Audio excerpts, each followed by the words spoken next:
Nesta semana, o Saber Direito é sobre o procedimento comum no novo Código de Processo Civil. O professor João Augusto Castro fala nas aulas sobre petição inicial, audiências de conciliação e mediação. Tudo isso e muito mais você vê agora.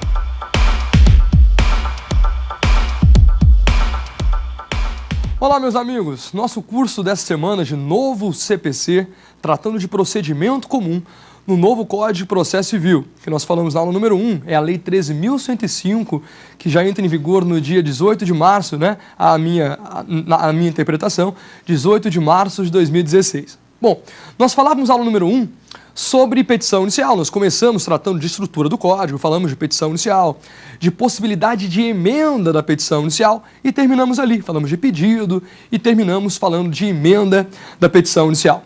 Eu quero saber agora das possibilidades do juiz ao receber a petição inicial. Professor, a petição está ok, o autor termina a petição inicial, ela é registrada, distribuída a um juiz. Quais são as oportunidades que o juiz tem ao receber a petição inicial? Bom, vamos a elas. O juiz recebendo a petição inicial, verificando um vício sanável, como nós vimos no final da aula número 1, ele determina a emenda, a correção do vício.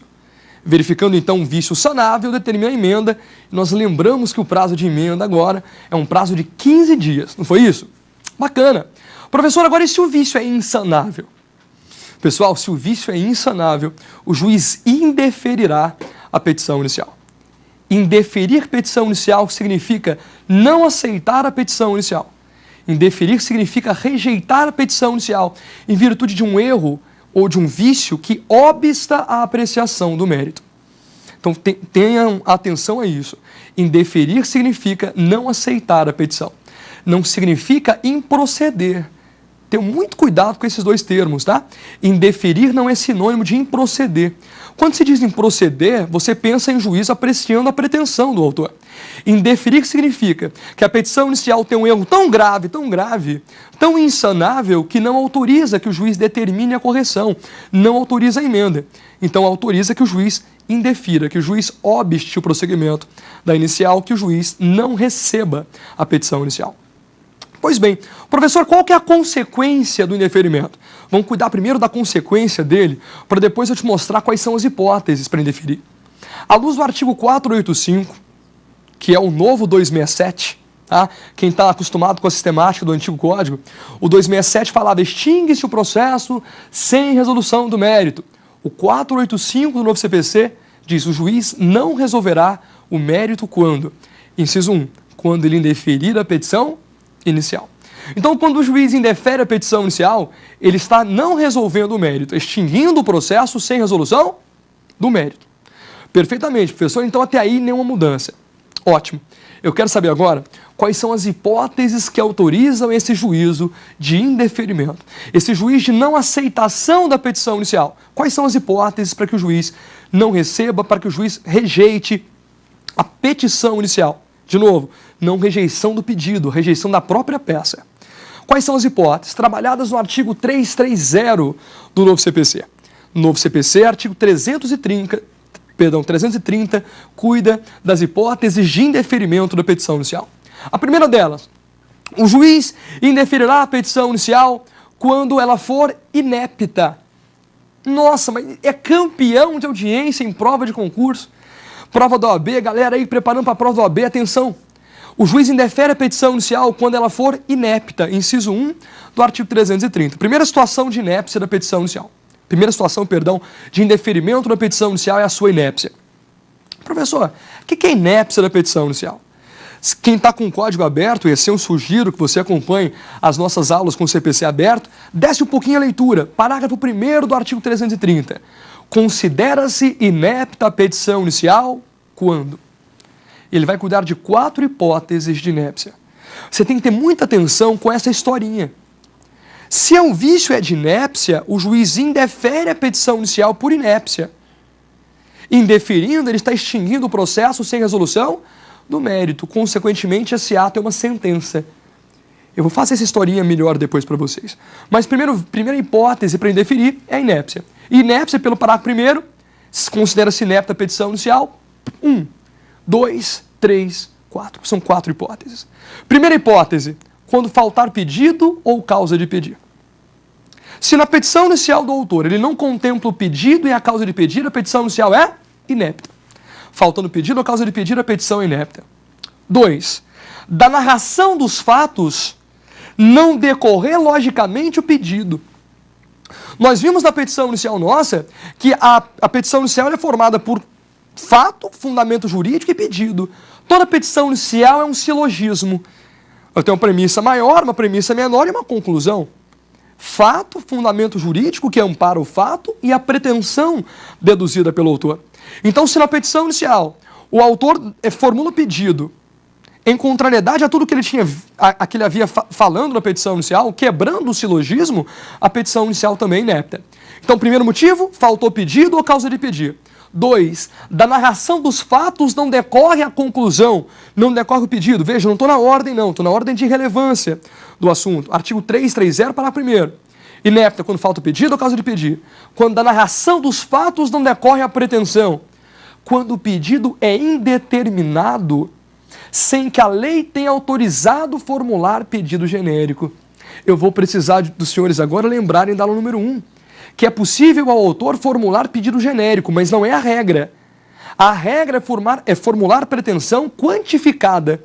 Se eventualmente o autor formula pedido sem quantificar, sendo que a lei não tem autorizado a formulação de pretensão genérica, a petição inicial é inepta. Então, é também inepta a petição inicial quando o autor formula pedidos indeterminados. Formula pedido genérico sem que a lei tenha previamente autorizado. E o último motivo, quando os pedidos forem incompatíveis entre si. Veja, uma das possibilidades de cumulação de pedido, ou um dos requisitos que nós estudamos na aula 1, lá no artigo 327, para que a parte possa acumular pedidos, eles devem ser compatíveis entre si. Se eventualmente eu formulo pedidos que não são compatíveis, não dá para pedir ao mesmo tempo a nulidade do contrato e a sua cobrança, seriam incompatíveis as pretensões. Se o autor deduz pedidos incompatíveis, a petição inicial também é inepta. Então são 4 hipóteses que o artigo 330, parágrafo 1º, concebe de inépcia da petição inicial. Eu quero te dar uma ajuda aqui numa prova, numa eventual prova, e elas cobram muito assim, ó. Não é vício de inépcia, ou não se considera inepta a petição inicial quando... E coloca a letra A, B, C e D. Qual que é a minha dica? Todo vício de inépcia é um vício no pedido ou na causa de pedir. Todo vício de inépcia é um defeito no elemento objetivo da ação. Então, se entre os vícios ele falou de legitimidade da parte, erro de procedimento, isso não é vício de inépcia. Compreendem? Os vícios de inépcia são vícios no pedido ou na causa de pedir. Perfeito? Volta e tenha atenção aqui. Inépcia é só um dos motivos de indeferimento. Não é o único. Muita gente confunde inépcia com indeferimento, como se fossem expressões sinônimas. Não são. Um dos motivos que autorizam o indeferimento é a inépcia da petição inicial. Mas ele, de verdade, não é o único. Tá bom? 330. Então, o juiz indefere quando for inepta. Você já sabe o que é uma petição inicial inepta, porque você lembra dos 4 motivos que nós acabamos de trabalhar. Bom, mas além disso, o juiz também indefere quando a parte for manifestamente ilegítima. Por manifesta ilegitimidade da parte, o juiz indefere a petição inicial. Então, imagine vocês que Dona Maria, mãe de Joãozinho, menor impúbere, propõe ação de alimentos, pedindo alimentos para o seu filho menor de idade. Se ela assim proceder, Dona Maria é parte absolutamente ilegítima. Ela não tem autorização legal para estar em nome próprio na ação, pleiteando direitos que não lhe pertencem. Nós sabemos que a regra da legitimidade é que eu esteja em nome próprio, pleiteando direitos próprios. Eventualmente, e se a lei autorizar, eu posso formular em nome próprio pretensões de outras pessoas. Isso não é a regra. Mas tenham atenção, olha só. Tenham atenção com isso. Muita atenção. O autor pede em nome próprio uma pretensão que não lhe pertence sem que a lei tenha autorizado. Dona Maria pede alimentos para o seu filho Joãozinho. Parte manifestamente ilegítima. O juiz indeferirá a petição inicial. Perfeitamente. Professor, quando mais? Quando faltar interesse processual. O autor não tem interesse pela ação, faltou interesse processual. Ele cobra uma dívida que não venceu ainda. Veja, se o autor propõe uma ação de cobrança de uma dívida que ainda não venceu, falta o que para ele? Falta necessidade pela ação. Ante a falta de necessidade, falta também interesse de agir. Lembra lá, coloca num detalhezinho lá. Interesse de agir é igual necessidade e adequação. A busca por tutela tem que ser necessária, a ação tem que ser necessária, mas também tem que ser a ação adequada para os fins que o autor almeja. Bacana? Então veja só, vamos voltar aqui. Vamos voltar para você não perder o raciocínio. Poderá o juiz indeferir a petição inicial? Sim. Indeferindo, ele vai extinguir o processo sem resolução do mérito? Também sim.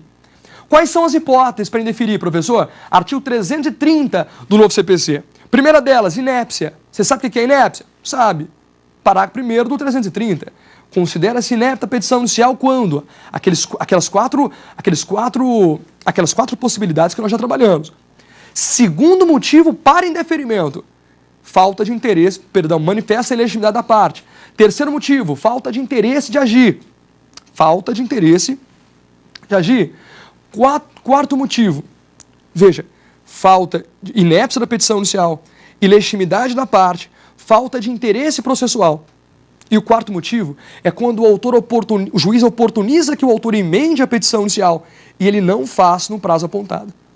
Então, se o juiz oportunizou a emenda, ou porventura que o advogado do autor indique o endereço que ele não havia indicado em 5 dias, ele não faz, não emenda a petição inicial ou não traz o endereço do advogado na petição inicial, o juiz também pode indeferir. Bacana. Nós sabemos quais são as hipóteses do 330, sabemos o que gera o indeferimento, que é a extinção do processo prematura, a extinção do processo sem resolução do mérito. Mas agora, professor, qual que é a questão de prova nesse sentido? O que vai cair para mim numa prova? O que é a parte importante desse novo indeferimento da petição inicial?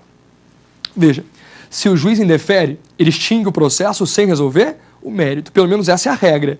O indeferimento total da petição inicial implica em extinção prematura do processo, em extinção do processo sem resolução do mérito. Pois bem, se o ato do juiz extingue o processo sem resolver o mérito, esse ato é uma sentença. Sendo uma sentença, qual recurso cabe? Diz para mim. Se o ato é sentença, o recurso que cabe também no novo CPC é uma apelação.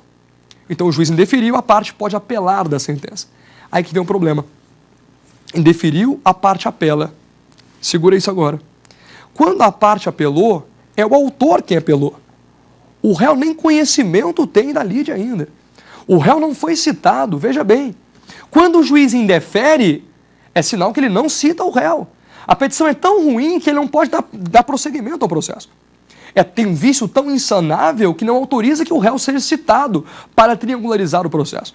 Indefere-se a petição inicial, o réu nem tem conhecimento, quem tem que apelar é o autor. E resignado que está com a sentença de indeferimento, o autor apela da sentença, num prazo também de 15 dias. Apelando da sentença, aí vem a novidade.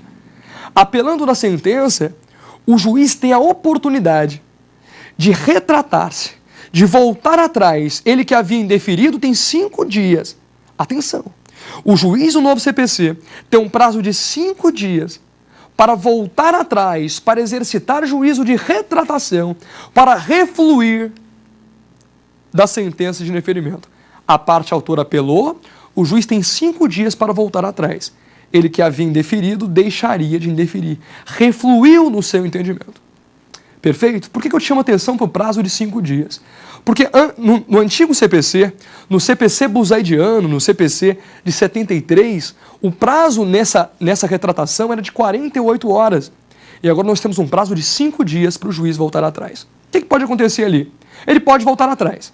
Voltando atrás, em 5 dias, vida que segue. O réu será citado agora para audiência de conciliação. Triangularizou o processo, vida que segue no processo. Agora, se eventualmente o juiz não volta atrás, que sejamos honestos, é o que mais acontece, o juiz mantendo a sentença de indeferimento, mudando o CPC antigo, o réu terá que ser agora citado para contrarrazoar a apelação. No antigo código, pessoal, o recurso subia imediatamente ao tribunal. artigo 296, parágrafo único do CPC de 73. No atual CPC, no artigo 331, o juiz pode voltar atrás em 5 dias, mas se mantiver a sentença, o réu deve ser citado para contrarrazoar o recurso de apelação. Entendem isso? Professor, e se eventualmente o autor não apelar? Se o autor não apelar, a sentença que indeferiu a inicial transitará em julgado. E transitando em julgado, o réu será apenas intimado do trânsito em julgado. Pega isso? Sim ou não? Entendeu o indeferimento? As 4 hipóteses? Entendeu que uma delas é inépcia e nós depois criamos um parênteses e explicamos o que é inépcia no artigo 330, parágrafo 1º? Pegou? Ótimo. Lembrou que indeferimento é um dos motivos do 485? Se é motivo do 485 no CPC, o juiz não resolverá o mérito, em regra, extinguindo o processo sem resolução do mérito. E o ato do juiz que extingue o processo para o novo CPC é um ato de sentença. E dessa sentença caberá apelação. E fugindo à regra da apelação, é bom que se diga, fugindo à regra da apelação, o juiz poderá aqui exercitar o juízo de retratação. Assim como é a regra do agravo, né, que ele volte atrás. A apelação, em regra, não autoriza a retratação, mas essa apelação, sim, autoriza que o juiz retrate, volte atrás, num prazo de 5 dias. Voltou atrás? Voltou. Vida que segue, cita o réu para audiência de conciliação. Manteve a sentença? Cita o réu para contrarrazoar o recurso. E se porventura o autor não apelou, a decisão de indeferimento transitará em julgado e, transitando em julgado, o réu será apenas intimado do trânsito em julgado. Bacana? Nós temos uma pergunta sobre o tema, vamos ouvi-la? No CPC de 1973, a prescrição e a decadência eram hipóteses de indeferimento. Continuam sendo tratadas assim? Veja bem, prescrição e decadência, de fato, no artigo 295 do CPC antigo, eram hipóteses, lá no inciso 4, artigo 295, inciso 4 do antigo CPC, do CPC de 73. Era sim uma das hipóteses de indeferimento da petição inicial. Mas um pouco fora do rol. Porque o rol de indeferimento, as hipóteses de indeferimento, em regra, traduzem uma sentença de extinção do processo sem resolução do mérito. E já no Código Antigo, ainda no CPC de 73, prescrição e decadência, uma vez acolhidas pelo juiz, determinavam uma sentença de mérito do artigo 269, inciso 4 do CPC de 73. Bom, então qual que é a mudança? Veja só. No CPC de 73, uma das hipóteses de indeferimento era prescrição e decadência. Mas estava muito mal colocado no rol, uma vez que indeferimento levava o processo à extinção prematura, sem resolução do mérito. No novo Código, corrigindo essa deficiência de colocação desse inciso, vai tratar de prescrição e decadência não mais como hipótese de indeferimento, mas como hipótese de improcedência liminar do pedido. Como hipótese de improcedência liminar do pedido. Nós já verificamos a diferença.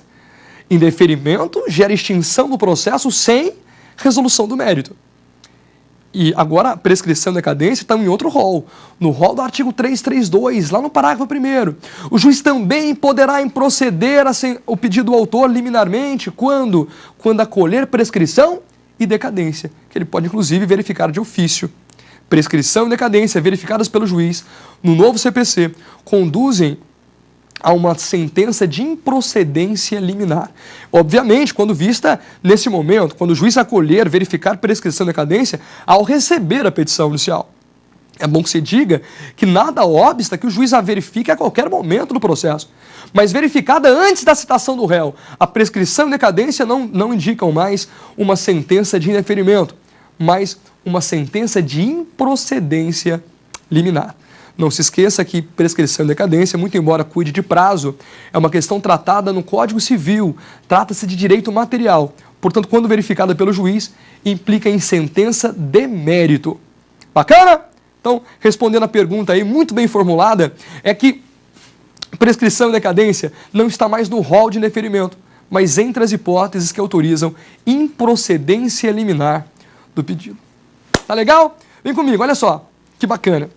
Até então, nós falamos das possibilidades do juiz ao receber a petição inicial. A petição estava pronta e registrada, distribuída a um juiz que pode, verificando um vício sanável, determinar a sua emenda. Verificando um vício insanável, entre as hipóteses do artigo 330, determinar o indeferimento da petição inicial. Indeferir, rejeitar a petição inicial.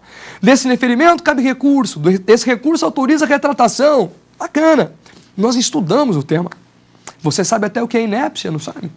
Se eventualmente a pergunta vem, não é inepta a petição inicial quando? E vem uma das hipóteses lá, ilegitimidade da parte. Marque essa. Tudo que fugir de pedido e causa de pedir, não é inépcia da petição inicial, não. Bacana? Show de bola, professor. O que mais? O que mais nesse assunto aí de atos do juiz ao receber a petição inicial? Doutor Iris, olha que bacana. O juiz também poderá improceder liminarmente o pedido ou os pedidos formulados pelo autor. Professor, eu não entendo. O juiz vai poder olhar para a petição inicial sem citar o réu e improceder o pedido formulado pelo autor? É isso que eu quis dizer. O juiz poderá improceder a pretensão do autor antes de citar o réu. Professor, mas isso é muito novo? Mais ou menos. Se nós pegarmos o velho, quando eu me refiro ao velho código, CPC de 73, lá no seu artigo 285A, artigo 285A do antigo CPC, aqui trabalhando para fins históricos só para você entender a evolução do Instituto. O artigo 285A já trabalhava com a questão da improcedência liminar, ou para alguns autores, a improcedência prima facie. Improceder a pretensão ao se deparar com ela. Sem citar o réu, o juiz poderia improceder a pretensão do autor liminarmente. Bom, professor, isso já é matéria então do CPC antigo, do CPC de 73? Sim, já é matéria do Código Antigo. Só que ela é tratada no novo Código com bastante diferença. Lá no CPC antigo, quando a matéria controvertida, artigo 285A, quando a matéria controvertida for unicamente de direito e no mesmo juízo já foi proferido sentença de total improcedência em casos idênticos, poderia o juiz dispensar a citação do réu e reproduzir uma sentença anteriormente prolatada. Mas veja que o artigo tem muitas falhas. Ele fala quando a matéria controvertida for apenas de direito. Quem controverteu? Se o réu nem citado tinha sido ainda. Então é um artigo um pouco falho, né? O STJ buscou uma interpretação dele para falar de teoria da dupla conformidade, matéria do informativo 524 e tudo mais. Mas veja, no novo código, ele fala de improcedência liminar com uma outra perspectiva. Então, deixa eu resumir para vocês. Ela é tratada no antigo código no 285A do CPC de 73. No novo, a matéria é tratada no artigo 332 do CPC. Nós temos o artigo 332, a improcedência liminar do pedido. Um pouquinho diferente daquela improcedência que sugeria o artigo 285A. A partir de 2006, do CPC antigo, criou-se essa estrutura aí do 285A. Agora é o seguinte, no novo CPC, focando só nele agora, professor, por favor. Né? Bacana. No novo código, quando o juiz perceber que não há necessidade em se passar por uma fase instrutória, primeiro requisito é esse. Não há necessidade em passar pela fase instrutória, ou seja, a matéria é apenas de direito. Não há matéria fática mais a ser provada. Ou porque simplesmente ela não existe, ou simplesmente porque o autor já cuidou de trazer com a petição inicial todas as comprovações fáticas que eram necessárias. Não havendo necessidade em passar pela fase instrutória, poderá o juiz, sem citação do réu, independentemente da citação do réu, improceder a pretensão do autor quando ela contrariar. Quando essa pretensão do autor contrariar, veja, contrariar súmula do STJ e STF, professor, não entendo. Doutores, é novo mesmo. Você formula um pedido, o seu pedido não precisa ser provado, porque não há necessidade de fase instrutória, e é contrário à súmula do STJ e STF. O juiz, sem citar o réu, vai improceder liminarmente o seu pedido. Professor, mas não é possível? é possível se nós formos entender a teoria dos precedentes que o novo CPC nos aponta. Nesse novo CPC, ele vai nos permitir um estudo que até então nós não fazíamos, ou se fazíamos de maneira muito rudimentar. Nós vamos ter que começar a estudar precedente. Porque veja, olha a importância que tem a súmula. Ah, professor, súmula vinculante. Não! Súmula simples do STJ e STF. Eu formulo um pedido, não precisa ser provado, não há provas a serem feitas, não há fase instrutória necessária. E o meu pedido contraria a súmula simples do STJ e do STF. O juiz improcederá à pretensão do autor. O juiz improcederá à pretensão do autor aplicando a súmula do STJ e STF. Professor, novidade, não é? Nesse aspecto, sim. Nesse aspecto, uma grande novidade. Mas veja só, não é a única. Não é a única. O juiz, verificando então que não há necessidade em fase instrutória, se o pedido contrariar súmula simples do STJ e STF, se contrariar súmula do tribunal local sobre direito local, os tribunais vão ter que começar, doutores, a cuidar de súmula no novo código. Ele determina que o tribunal comece a cuidar de súmula. Importantíssimo isso, o artigo 926 determina que o tribunal comece a uniformizar a sua jurisprudência, comece a sumular suas matérias. Não é comum que os tribunais locais, tribunais regionais federais, tribunais de justiça dos estados, cuidem de repertório de súmula. Vai ter que cuidar. Porque no novo CPC, formulei um pedido e ele é contrário à súmula do tribunal local sobre direito local, o juiz improcede. Improcedência do pedido é sentenciar resolvendo o mérito da sua pretensão antes do réu ter sido citado. Acaba por aí, professor? Não. Se ofendeu súmula do STJ e STF, súmula do tribunal local, se eventualmente ofendeu um precedente firmado em julgamento de recursos repetitivos, julgamento de RESP e REX repetitivos. No julgamento de RESP e REX repetitivos, os tribunais superiores formarão uma tese. E essa tese vai ser aplicada agora, de maneira vinculante, a todos os outros juízos, a todos os processos que cuidem das mesmas questões. Então, verifique. Eu formulei uma pretensão. Já tem uma tese do STJ e STF firmada em outro sentido, em julgamento de recursos repetitivos, de RESP repetitivo, de recurso extraordinário repetitivo, firmou-se uma tese.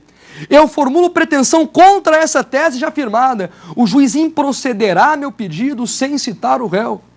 E por fim, se eu pedir em contrariedade a um precedente firmado num tal de IRDR, Incidente de Resolução de Demandas Repetitivas. Acompanha. Professor, que palavra nova, que sigla que é essa? Me ajuda? Ajudo. O artigo 976 do novo CPC, 976 do novo CPC, vai tratar de um incidente de resolução de demandas repetitivas. Não nos compete essa matéria agora, mas para dar alguma coisinha sobre ela.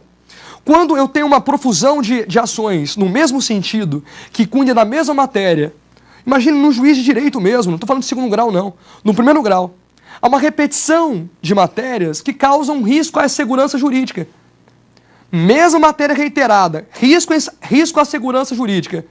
Instaura-se o incidente para o Tribunal de Justiça ou um TRF fixar uma tese sobre a matéria.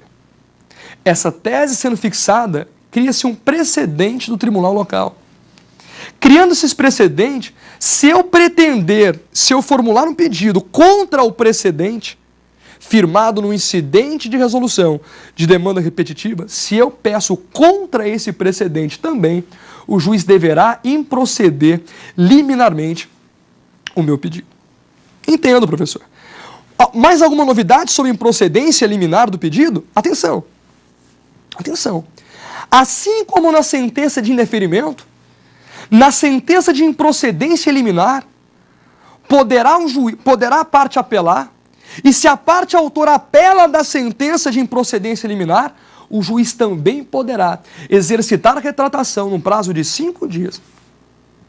O mesmo tratamento, improcedeu liminarmente, contrária à pretensão do autor. O autor pode apelar em 15 dias. O juiz vai ter a oportunidade de voltar atrás no prazo de 5. Voltando atrás no prazo de 5, vida que segue. não voltando atrás em 5 dias, ou seja, mantendo a sentença, cite-se o réu para contrarrazoar a apelação. E se eventualmente for mantida a sentença sem nenhum tipo de recurso, o réu será intimado apenas do trânsito em julgado da sentença. Né? O mesmo regime que nós usamos da apelação com retratação da sentença de indeferimento cabe aqui à improcedência liminar do pedido, à luz do artigo 332.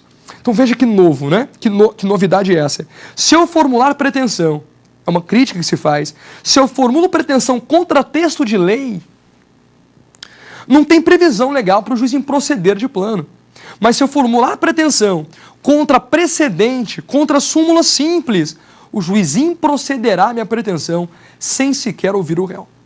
Bacana? Entende isso? E dessa sentença, e ela é sempre uma sentença, caberá recurso de apelação, e essa apelação também autoriza uma retratação do juiz no prazo de 5 dias. Sobre isso aí, nós devemos ter uma pergunta importante que veio da rua. Vamos lá? Pode o juiz julgar liminarmente para proceder o pedido? Pois bem, veja só, pergunta importantíssima, né? Professor, estou preocupado com o contraditório aqui, porque o juiz não citou o réu e está sentenciando o mérito. Isso é um problema. Veja só, não é problema quando você pensa que a sentença é de improcedência liminar. O juiz só pode se valer desse instituto para improceder. Se fosse para proceder liminarmente, ele não poderia. Atenção aqui, tem um detalhe curioso. Se o juiz recebe uma inicial e o pedido está completamente provado, os fatos, estão provados, com documentos já trazidos com a petição inicial, e o pedido do autor está em consonância com um precedente, ou uma súmula vinculante, por exemplo, eu tenho aqui uma outra previsão, no artigo 311, de tutela provisória lastreada na evidência do direito. Professor, entendo isso, porque o juiz não pode proceder sem citar o réu. O máximo que ele poderia é improceder sem citar o réu, porque a improcedência liminar é vitória completa do réu. Não precisaríamos citar o réu para uma sentença que lhe dá a vitória completa. Entendi. Se for para proceder liminarmente, eu não posso. Ainda que eu tenha todos os argumentos do mundo, eu não posso dar uma sentença acolhendo completamente a pretensão do autor sem que o réu tenha sido citado. Veja, eu não estou tratando aqui na improcedência como uma decisão interlocutória, não. Eu estou tratando com uma sentença, trato de uma sentença que põe termo ao processo, muitas vezes, uma sentença que resolve definitivamente o mérito. Isso só pode acontecer, doutores, por certo, quando a sentença é de improcedência. Se ela é de procedência, acompanha aqui. Se ela é de improcedência, o máximo que eu conseguiria é uma tutela provisória. E veja, se o autor consegue demonstrar todos os seus fatos por meio de prova e o juiz verifica que a pretensão do autor está em harmonia com o precedente, com uma súmula vinculante, o máximo que o juiz pode me entregar é uma decisão provisória, uma tutela provisória lastreada na evidência do direito, que é uma tutela provisória satisfativa, mas não definitiva. Compreende isso? Isso mereceria uma outra aula, uma aula só para falar de tutela provisória. Quem sabe um dia? Mas por enquanto, saiba isso. Em procedência liminar, somente. Não se fala em procedência liminar do pedido. Espero assim ter respondido a sua pergunta aí, tá? Bacana. Professor, vamos que eu estou gostando desse negócio. De procedimento comum no novo código, estou começando a me ambientar, eu lembro de petição inicial, eu lembro dos requisitos, eu lembro de emenda. Agora o senhor falou que se tem um vício insanável, indefere. Se eventualmente, não havendo necessidade de produção de prova, o juiz se depara com a pretensão que é contrária a um precedente, que é contrária a uma súmula, ele pode improceder liminarmente pelo artigo 332 do CPC. Entendi. Se nós continuássemos a leitura do código, você se depararia com o artigo 333, que foi vetado, né? O presidente Dilma veta o artigo 333. E aí nós pularíamos, então, ao artigo 334, na tentativa de manutenção dessa nossa sequência de atos do procedimento. Né? Se o procedimento é essa sequência, esse conjunto, se o processo é esse conjunto de atos concatenados, que nós chamamos de caminho, a rota é o procedimento. A forma por meio da qual esses atos vão se concatenando no tempo é o nosso procedimento. Né? E essa nossa semana de curso é o procedimento comum. Nós estamos bem no procedimento comum, entendendo o procedimento comum. E agora acompanha. Acompanha, esse ato é muito bacana. Esse ato é um ato novo. Ele não existia nesse momento. Preste muita atenção. Para muitos autores, e eu assim entendo também, a principal novidade do procedimento comum.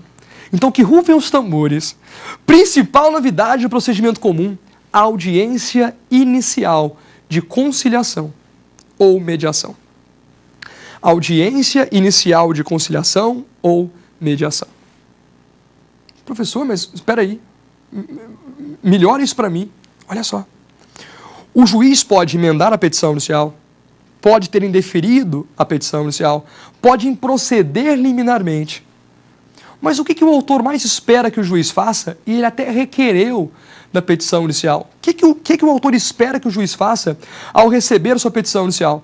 Que ele a receba, verifique que ela está linda, que ela preencheu todos os requisitos, todos os pressupostos processuais de validade de existência, recebe a petição inicial, uma vez preenchidos os requisitos, e determine a citação do réu. Cite o réu. É o que o autor espera que o juiz faça ao receber a petição inicial. Ele não espera que o juiz mande corrigir, não espera que ele indefira, muito menos espera, e isso aterroriza o autor, imaginar que o juiz possa improceder de plano a pretensão, sem sequer ter citado o réu. Bom, então o autor espera que o juiz cite o réu. E essa citação só irá acontecer quando a petição inicial estiver em termos. O que é a petição inicial em termos? Uma vez eu perguntei numa sala de aula, doutor, o que é a petição inicial em termos? A minha aluna falou, professor, em termos é a petição está ok. Eu gostei muito disso. A petição ok, que preencheu todos os requisitos. Preenchidos todos eles, cite-se o réu. E aí, muito embora não seja a nossa matéria, eu vou te pedir, por favor, leia o artigo 240 do CPC. Sabe por quê? Ele vai começar a cair demais em prova. No novo CPC, os efeitos da citação não são os mesmos efeitos prescritos pelo artigo 219 do antigo Código. O CPC 73 falava em 5 efeitos da citação válida. Vamos lembrar eles? Rapidinho, num parêntese. Parêntese. Pegou parêntese? Eu estou no procedimento comum, falei de citação, vou falar de efeitos, abrir parêntese. A citação válida do réu torna, antigo Código, preventa o juízo, induz litispendência, faz litigiosa a coisa, e ainda que ordenada por juízo incompetente, constitui o devedor em mora e interrompe a prescrição. São esses os efeitos da citação do antigo CPC. No novo Código, não eram 5, tira essa, primeiro efeito, e tira o último efeito. A citação não tornará mais prevento o juízo, então pouco interromperá a prescrição. A citação nova, a nova citação no novo CPC, tem 3 efeitos: induzir litispendência, fazer litigiosa a coisa e constituir devedor em mora. Perfeito? Fecha parênteses, volta para cá. Então, professor, eu estou entendendo aqui até então que a citação do réu aconteceu porque a petição estava em termos, é isso? Perfeitamente. Agora acompanha. Olha que bacana. Olha que bacana. O réu até então, no antigo CPC, era citado para oferecer resposta.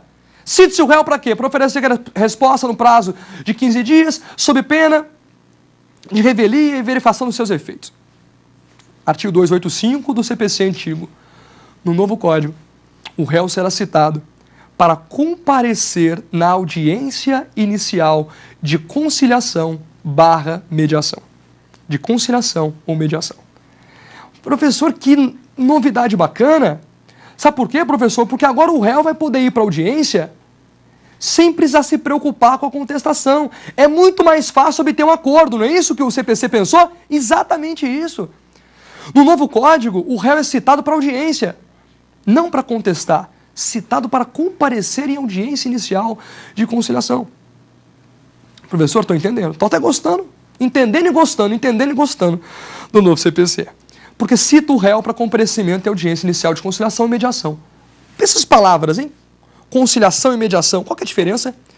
Artigo 165, parágrafo 2º e parágrafo 3º do novo CPC. Artigo 165, parágrafo 2º e 3º do novo CPC. O conciliador, ele pode oferecer sugestões. Quando não há ainda vínculo anterior entre as partes, não há ainda uma guerra entre as duas, o conciliador pode oferecer sugestões. O mediador tem um papel de retornar o diálogo entre as partes, mostrando para elas a facilidade da autocomposição, mas o mediador não sugestiona. Entende isso? O mediador não pode oferecer as saídas, não pode sugestionar, enquanto o conciliador pode. Entendi. Entendi que eu sou citado para audiência, entendi que ela pode ser de conciliação ou mediação, a depender do caso. Bacana. Agora, atenção. Muita atenção. Agora eu vou começar a tratar dessa audiência com vocês, do rito dela, como é que ela funciona. Essa audiência serve para uma conciliação ou para uma mediação. Serve para a autocomposição. A autocomposição que é aquela composição, aquela resolução de lide que não precisa do Poder Judiciário intervir, que não precisa do juiz. As próprias partes autocompuseram a lide, ou por mediação, ou por um terceiro mediador, ou com o auxílio de um terceiro conciliador. Bacana. Novidades dessa audiência. Novidades dessa audiência. A grande novidade é que o réu vai para a audiência, diferente do que acontece hoje no rito sumário, o réu vai para a audiência e não leva a contestação debaixo do braço. Ele vai para a audiência desmuniciado, sem munição. Facilita sobremaneira a autocomposição. Réu, vem para cá, mas não traga contestação ainda não. Não se preocupe com isso. Eu vou te dar agora um ambiente favorável à conciliação, um mediador bem treinado, um conciliador bem treinado, que não vai ser só aquele negócio assim. Já viu quando você oferece o último trident do pacote, o último chiclete? Como é que você oferece o último chiclete para um colega do lado? Você fala assim, não aceita não, né, colega? É claro que ele não aceita. Muitas vezes a autocomposição hoje, a conciliação é tentada assim. As partes chegam para a audiência e vem o seu intento frustrado. O conciliador fala, e aí, não tem proposta de acordo não, né, réu? É claro que não. Conciliação é muito maior que isso. Eu tenho que ter um conciliador e um mediador treinados a compor as partes, a compor as lides. Perfeitamente. Um detalhe que eu gosto muito dessa audiência. Muito. O juiz, olha só como é que funcionam os prazos. Vou te contar os prazos primeiro. O juiz designa a audiência com antecedência mínima de 30 dias. O réu será citado com antecedência mínima de 20 dias. O juiz designa com antecedência mínima de 30, o réu é citado com antecedência mínima de 20, e atenção, pode pedir o cancelamento da audiência. Olha que loucura. O réu pode pedir o cancelamento da audiência inicial de conciliação quando ele não quiser conciliar. Ele pede o cancelamento da audiência com antecedência mínima de 10 dias. O réu pedir o cancelamento da audiência de conciliação com antecedência mínima de 10. Professor, tem um detalhe que não está encaixando. Porque o autor na petição inicial, ele pode fazer a opção pela realização ou não da audiência. Exatamente. Eu não te pedi para lembrar isso? Na aula número 1, falei, guarda esse artigo 319, inciso 7, porque ele vai ser muito útil. Vamos supor que o autor fez a opção pela não audiência. O autor não quer audiência. Se o autor não quer audiência, é problema dele. O autor não quer audiência, é problema dele. Ele disse na petição inicial que não quer audiência. Ainda assim, o réu será citado com a data da audiência designada, com a data da audiência já marcada. Réu, compareça na audiência dia tal, ainda que o autor tenha feito a opção pela não realização da audiência. O réu é citado com a data da audiência marcada. Com antecedência mínima de 20 dias da audiência, tem que citar o réu para comparecer na audiência. Só que ele pode pedir o cancelamento da audiência. Veja, se o autor não quer audiência e o réu pediu para cancelar a audiência, ela não irá acontecer. Mas veja, eu tenho que somar 2 nãos. O não do autor da petição inicial e o pedido de cancelamento do réu, feito nesse prazo de antecedência mínima de 10 dias. Com antecedência mínima de 10 dias, o réu, excelência, eu também não quero audiência. Não tem vocação para esse negócio de conciliar, esse trem de acordo não me serve, não quero também acordo. Assim como o autor não queria, eu também não quero. Situação essa em que a audiência não acontecerá. Designada, mas o buraco na pauta acontece, porque eu não quero audiência. Bacana, mas tem que somar 2 nãos. Então, quando é que essa audiência não vai acontecer? Ou porque ela nem foi designada, nos casos em que não é possível transacionar, não é possível a autocomposição, o juiz sequer a designa. Ou 2, tendo sido designada a audiência, o autor não quer audiência porque fez a opção na petição inicial, e somada à opção feita pelo autor, o réu pede o cancelamento dela. Compreende? Jura por Deus. Bacana. Então tem somatório dos dois nãos. O autor não quer, o réu também? Não. Só nesses casos, e no caso que o juiz não designar a audiência, é que ela não irá acontecer. Bacana? Detalhe finalzinho aqui dessa audiência. O artigo 334, que é que cuida da audiência inicial de conciliação, lá no parágrafo 12 desse artigo, ele diz assim, ó, a pauta de audiência de conciliação deve ser organizada no sentido de guardar pelo menos 20 minutos entre o início de uma audiência e o início da outra. Tem que guardar pelo menos 20 minutos entre o início de uma audiência e o início da outra, para evitar, doutores, aquelas pautas de audiência de conciliação em 5 minutos, de 5 em 5 minutos. Eu brinco em sala de aula que com 5 minutos eu não me concilio com minha esposa, não me concilio com o meu irmão, imagina com a parte ex-adversa, com a parte contrária. Então agora as audiências devem ser organizadas no sentido de guardar pelo menos 20 minutos entre o início de uma audiência e o início da outra, porque assim a tentativa conciliatória pode ser mais exitosa, pode ser mais honesta, diferente do que ela acontece hoje, muitas vezes, tá? Eu acho que sobre essa audiência nós temos também uma pergunta, vamos responder com o maior prazer. Vamos lá. O não comparecimento do réu na audiência de conciliação e mediação implica em revelia? Veja só que dúvida importante. Professor, se as partes não comparecem na audiência, qual que é o efeito disso? Eu tenho certeza que quem faz essa pergunta está pensando no seguinte. Professor, lá no rito sumário do CPC antigo também era assim. Não tem muita novidade nisso que o senhor fala, não. Cuidado. No rito sumário do CPC antigo, o não comparecimento do réu à audiência implicava em revelia. Porque o réu, se não foi possível acordo na audiência, ele deveria apresentar a contestação no mesmo ato. No rito sumário do CPC antigo, lá do 275 até o 281, do Código Antigo, do Código Busaidiano, do Código 73, se o réu, comparecendo à audiência inicial de conciliação, lá do rito sumário antigo, não fosse possível acordo, no mesmo ato da audiência, ele era obrigado a apresentar contestação. Ou tinha o ônus de contestar, e não comparecendo à audiência inicial de conciliação, o réu, no rito sumário do CPC antigo, era um réu revel. Justamente porque era a oportunidade de tentar acordo, mas também de se defender. Diferente ao novo Código. Nós já tínhamos falado que no novo CPC, no procedimento comum do novo CPC, o réu é citado para comparecer em audiência e isso não implica que ele tenha que contestar no mesmo instante. Na próxima aula eu vou começar falando disso, de prazo para contestação, você vai entender muito melhor. Eu tenho que deixar um gostinho para a aula 3, né? Para não te perder lá. Então aqui não. Se o réu ou o autor não comparecem à audiência inicial de conciliação, eles pagam uma multa de até 2% do proveito econômico ou do valor atribuído à causa. A sanção aqui é pecuniária. É um ato atentatório à dignidade da justiça. A parte que não comparece à audiência pratica um ato atentatório à dignidade da justiça, mas isso não implica, nem do réu nem do autor, por certo, revelia. Apenas um ato atentatório que é punido com multa de até 2%. Multa essa que é levantada pela União ou pelo Estado. Tá bom? Ato atentatório à dignidade da justiça. Não fale em revelia aqui.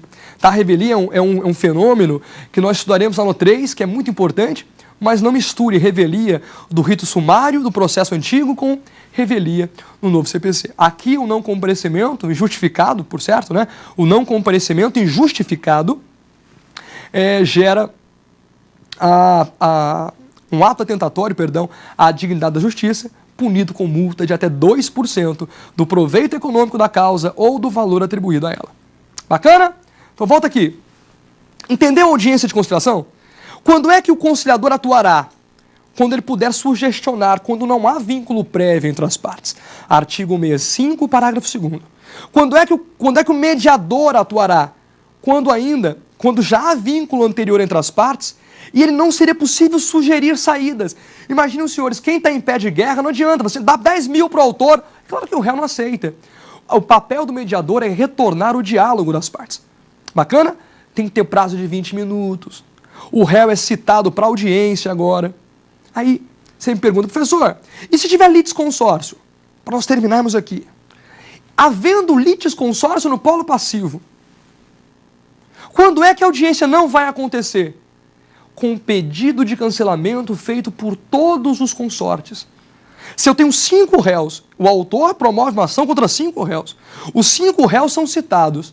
Se os 5 réus pedirem um cancelamento da audiência e o autor também não quer, somado agora esses 6 nãos, não vai acontecer a audiência.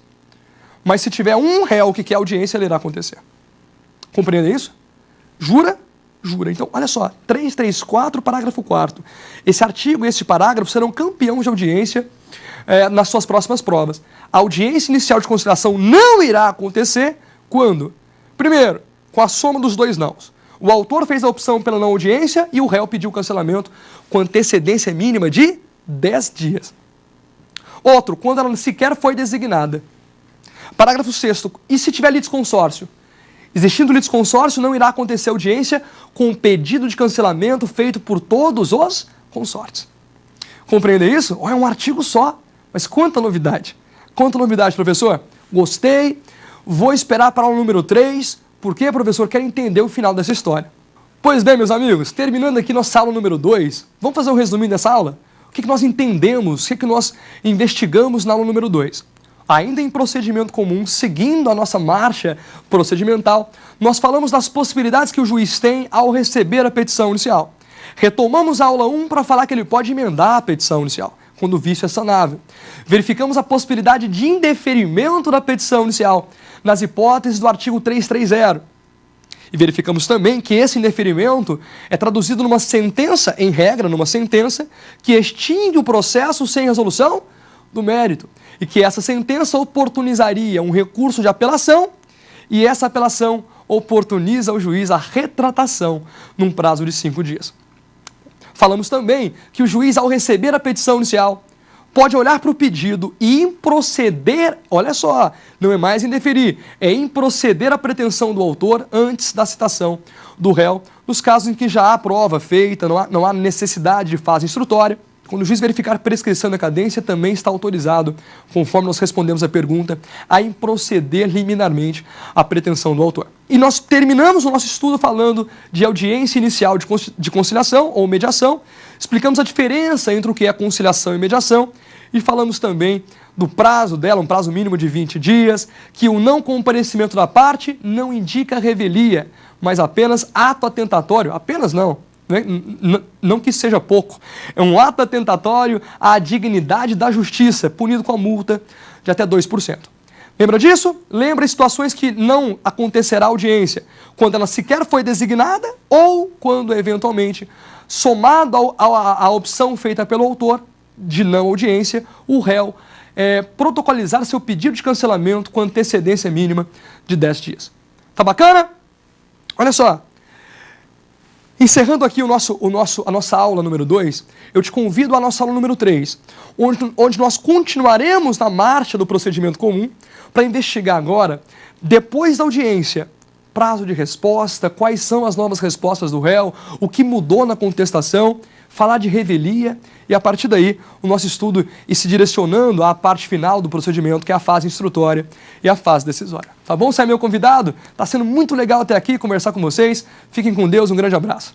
Tem dúvidas sobre o assunto? Então mande um e-mail para nós, saberdireito@stf.jus.br. Você também pode estudar pela internet acessando o site da TV Justiça, www.tvjustiça.jus.br.